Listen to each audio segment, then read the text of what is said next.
I'm extremely sensitive and I pick up other people's emotions. That's how we should be.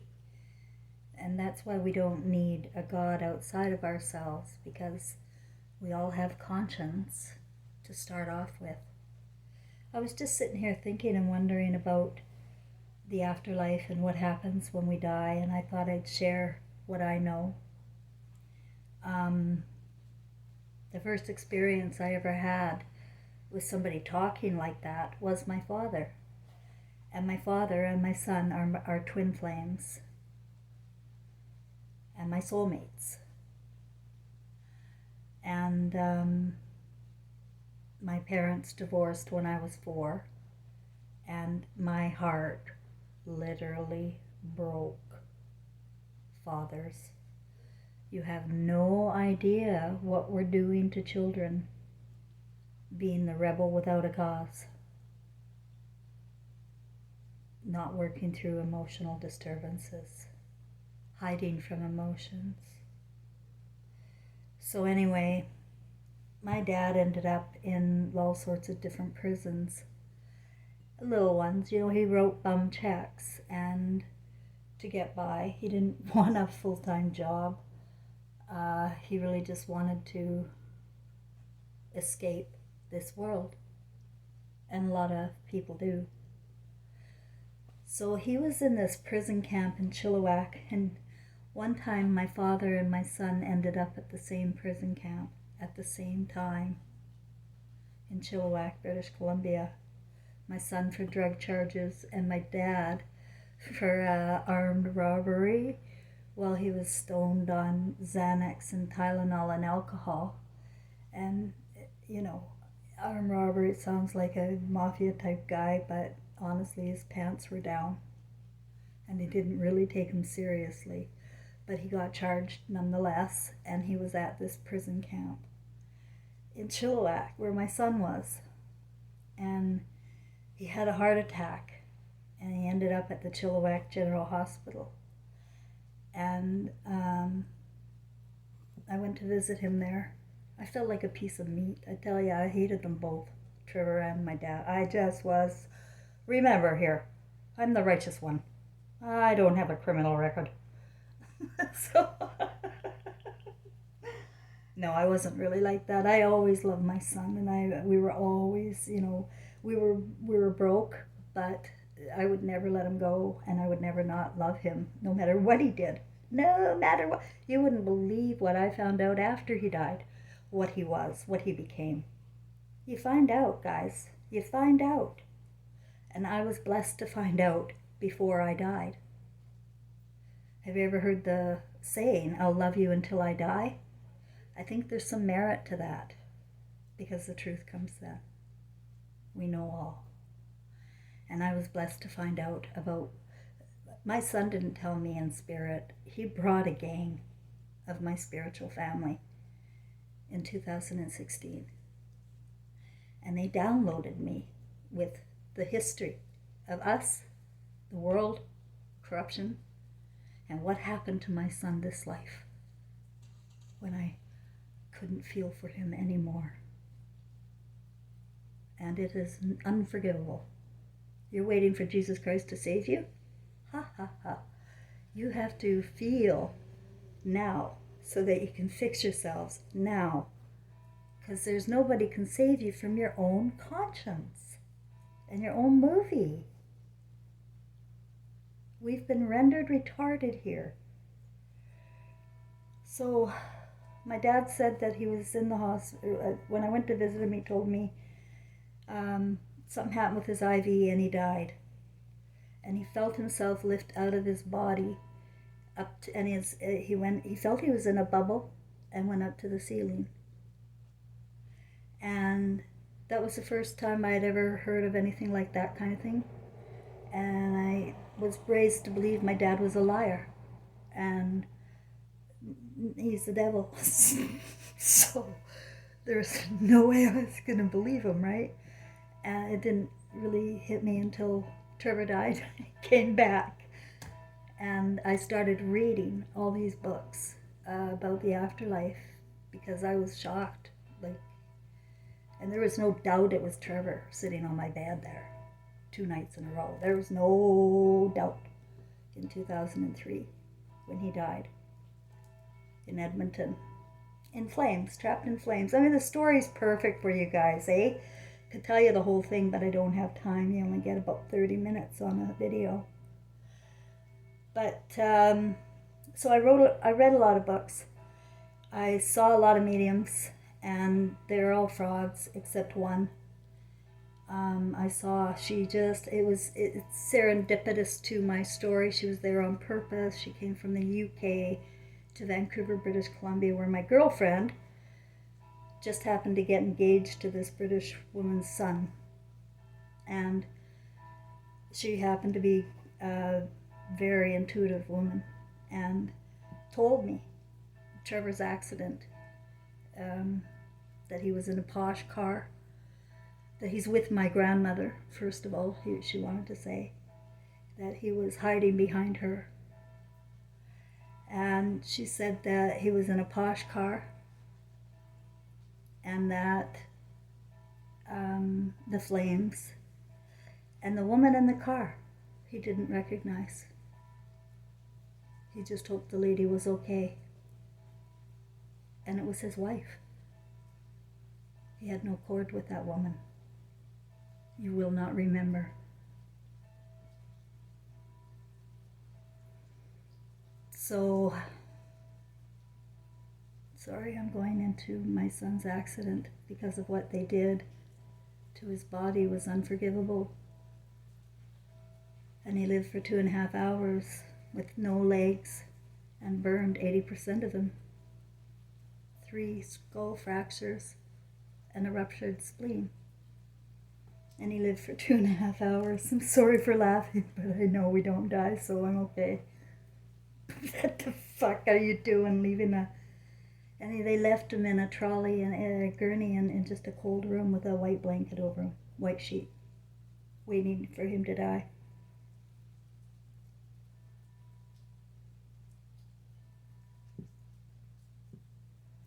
And that's going on, you know.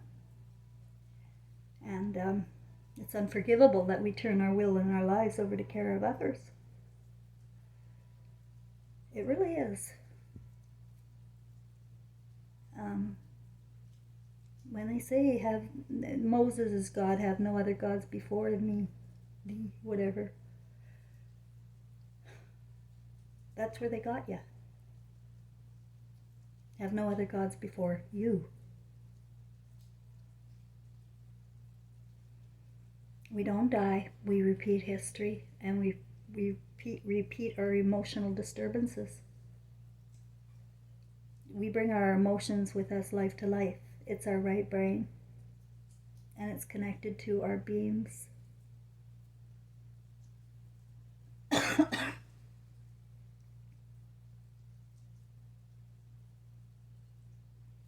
Just a minute. Yes, why I wanted to talk to you. I sometimes get distracted.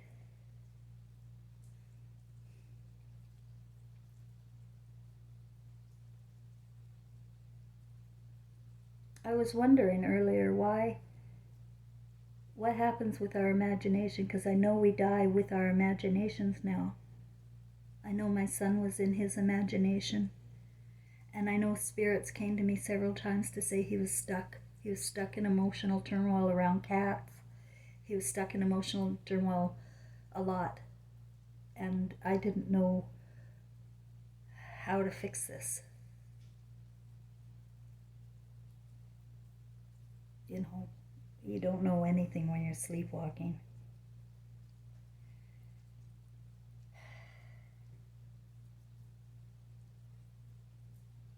And it's believing in the senses that are around you.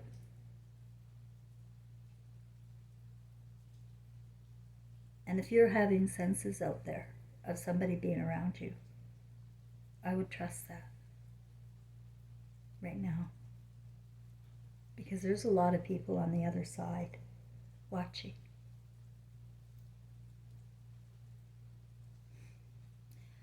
when Trevor first died, I had so many suicides come to me. The first one was in it was in Georgia, when I went to a grieving parents retreat, and the woman was a coordinator of parents of suicides and other grieving parents.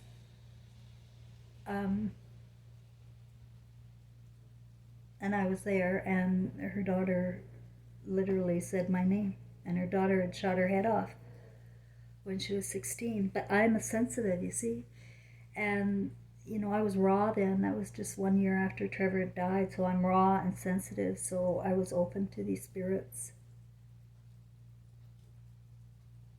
You don't want to cover up your sensitivity or feelings, because that's who you are. And we have learned to disconnect from ourselves and learn to hate ourselves.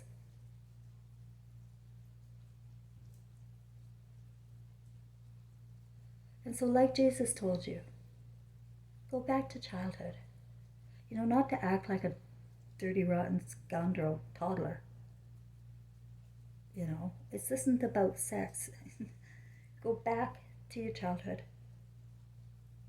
where you had feelings, where you had your own imagination, if you had one, because they plop you in front of TV pretty darn quick now.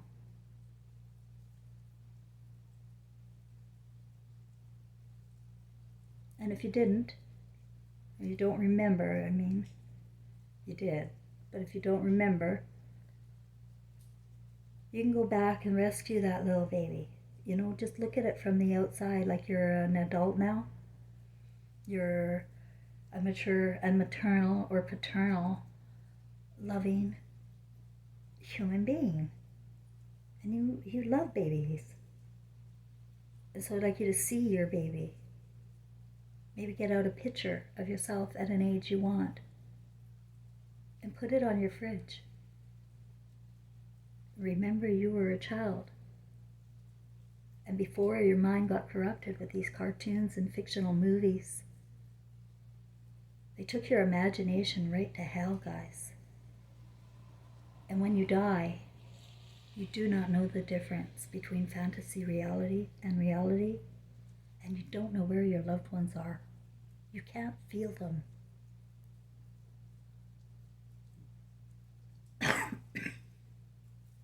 The other book I read was Return Unto Tomorrow, and by George Ritchie, and that's a good one to read if you want to see some of his.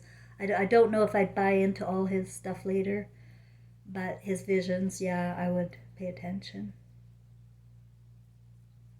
Because I did too. When I had my first dream after Dr. Brian Weiss hypnotized me, and I had that dream where I picked my mother to be one of my mother's children, and she was in contract with me.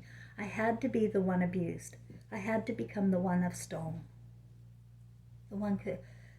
It was a way to form me, to survive.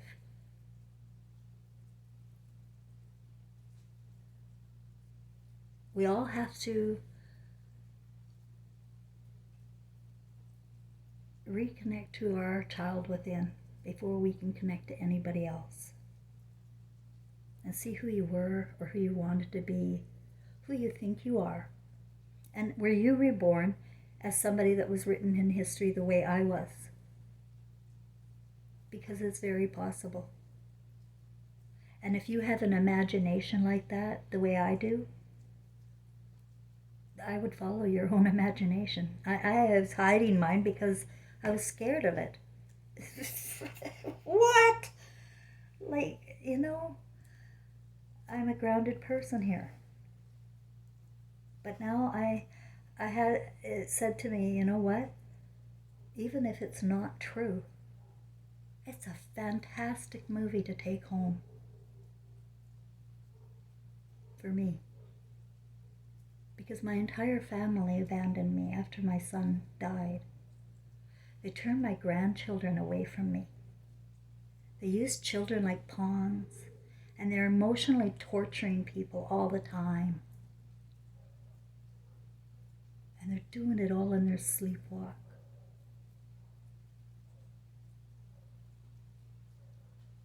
And enough is enough. It's up to you what movie you want to bring home. You know, at any point you can stop looking through those beams to hate on people or fear people, and start using those beams for God and build a paradise that you can be proud to bring home. And you won't be lost. Stay in your circles. I'm scared to death here.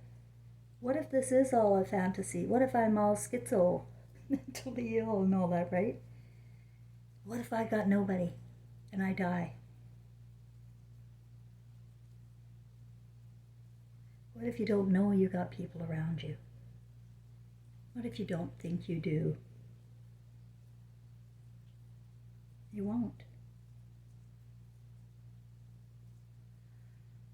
We are all one, and we can become fractions of what we can be, or we can rise above anything evil, anything not of the truth, and anything that works outside of our own God-given conscience.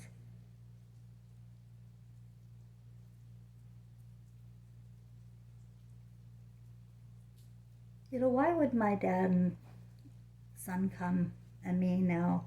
I wondered. And why am I doing this finger painting and feeling this doom? And why did the beings of light that downloaded me with the truth about what happened to my son, why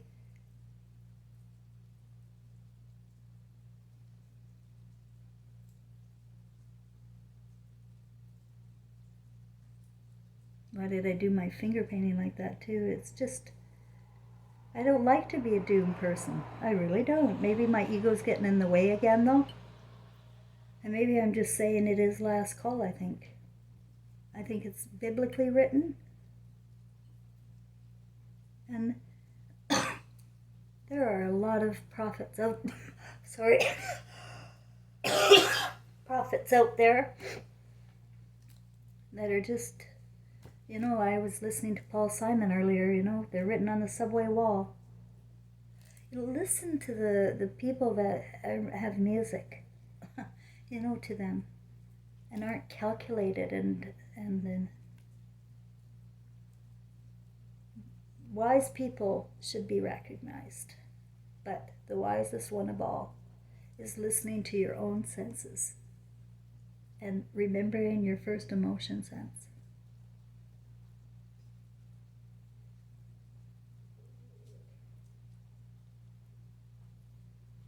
Everybody hates emotion and feeling, and it's not always easy to.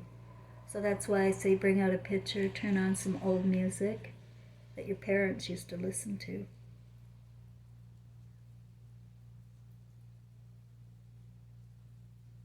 Or your grandparents. Make sure it's not that heavy metal though, my God, they're desensitizing you. And I was watching a video earlier and it has some, you know, ooh in it. And I can't take it. I can't take ooh. You know, everybody used to say it was because I was a princess. Well, no, I was a queen. and that's not why. It's because I'm not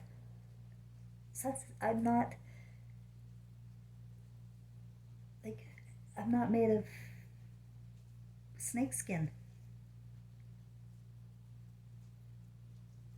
I can't stand even that show Skinwalker. Somebody told me ew. Like I freaking go out of my head when I hear that word. I am so sensitive I can't make friends. And that's, people are emailing me, talking to me. I really wish I could, but I can't. It's not part of my journey to meet up with anybody. You know, you can take what I have, but you can't take more. Enough is enough. I had the blood sucked out of me this life, and I survived. And I don't know what's going to happen, but we don't die. And if you remember me and my words in your heart, maybe you'll be able to find your way. Look for the lights. Look for your lights in your family. Trevor and my lights broke, but he felt me. And that's the blessing we had.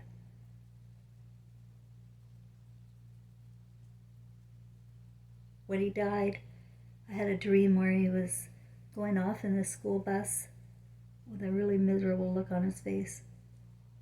He was 9. And then I had another dream where he was running around in circles with his son's stroller and trying to take his son away. But he was 9.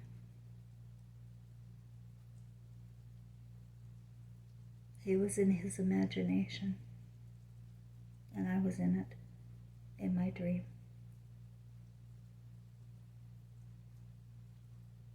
That's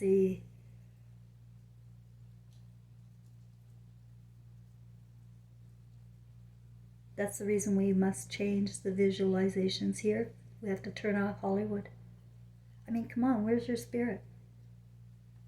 You know we're going to get reborn into this? And worse? If you have feelings, it will matter. And you do when you're born again. So there I was wondering, are we born again? Why we're born again with a clean slate? So if we are reborn, our old imagination is wiped out. We do not remember. I cannot remember details of my past lives, and nobody can. Only if it's written in history can they give you any kind of dates. Because it's, people lie, and Dr. Brian Reese too, they lie. And the only part that's remembered are the emotional memories. Emotion. Because you cannot be born again with that imagination of your past life. Your left brain is that's where it's stored. So you're creating it now. Your left brain's clean blank slate when you're born. And then we're creating it with your outside world. It's creating it instead of you creating it. And we're building a prison. But it'll die. But you come back into it as long as you're wanting to live in this motherless world without the maternal love and the instincts of a mother. You're going to be really lost.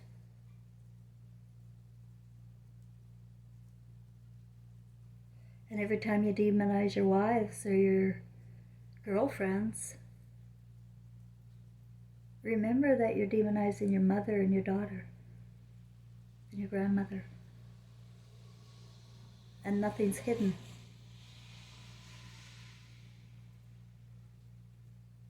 If you have any repentance to do, I'm told, now would be a good time. And then when you've dealt with your emotions, it's dark, it's 4D, it's dark, hurts, cry, have a baptism in your own tears. That's a better idea, Jesus said. Baptisms. Have a baptism in your tears, where it feels, where it matters. And imagine, use your fantasies, or imagine yourself being washed away. And then don't do it again. And tell people who you are and what you're doing. What role are you? You tell them what you are before they created you. I am very, very empathetic because my father and son were really, in trouble a lot. And I really judged them. And my son felt it. And you can't do that. You can't do that. You got to figure out what's going on if something's unhappy the minute it happens, and you fix it together, always. You never hide from your problems. No problem is so big that can't be fixed if you're willing to look at it. If you're willing to look at it. If you're willing to save your souls. Good night from Quebec City. Wish me well. There's so much radiation. I'm up and down with this poison around me. And I wish I had more energy to be joyful, but I don't. I'm going to be me the way I am. Yeah, it feels great. Bye for now.